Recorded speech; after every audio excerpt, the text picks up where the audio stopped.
When it comes to the economy, a surprising trend that's making all of us happy: falling oil prices. In this morning's U.S. Bank Economic 360, Vice President and Senior Portfolio Manager Mike Denneman joins Business Watch producer Kelly Leon to talk about the global impact of this trend. Mike and Kelly. Thanks, Peg.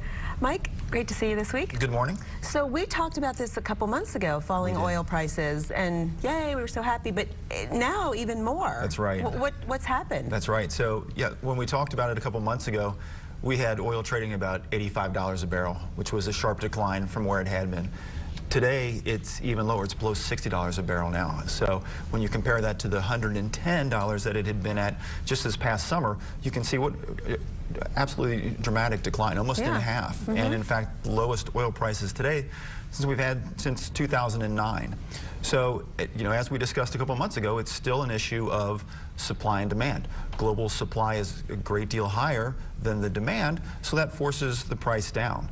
And then when you put that in combination with the announcement out of OPEC just a couple of weeks ago, they've decided to keep their output high despite the lack of demand.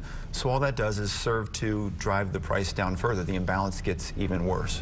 So while this all sounds great for us, as in anything there are winners and losers, let's start with who is hurt by this news. Sure. Just last week we talked about, within the stock market, industries that had been winners and losers for 2014. And we singled out U.S. oil stocks as by far the worst performing sector. Well, in the past week it's gotten even worse. The average oil company stock is down about 15% this year, compared to a market that's actually doing very well. So that's a pretty wide disparity. And then when we look globally, geopolitically, it has some ramifications too. Countries that produce and export oil but don't belong to OPEC are going to start to feel the strain as well. So a great example there is Russia. They produce a tremendous amount of oil, and they rely on exporting a good deal of it to make up the bulk of their national budget.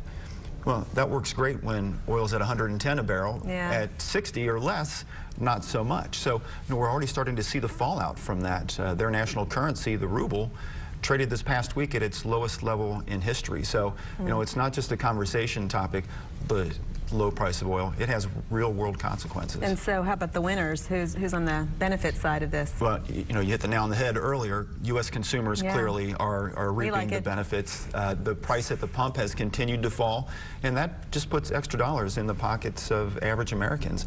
And more so, what better time of the year to have some extra spending money lying around? So you can extrapolate that, and we're already seeing the ripple effect in the stock market. So we know oil companies doing not so well. On the other hand, retail and consumer-oriented stocks have been on a great run lately. So look at companies like Target, Costco, Nike.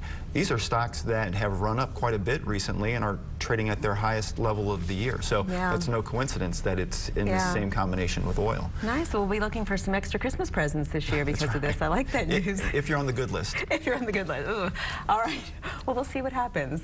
Thank you, Mike. Thanks for being here. Thanks to U.S. Bank. We appreciate both of you. Thanks, Kelly.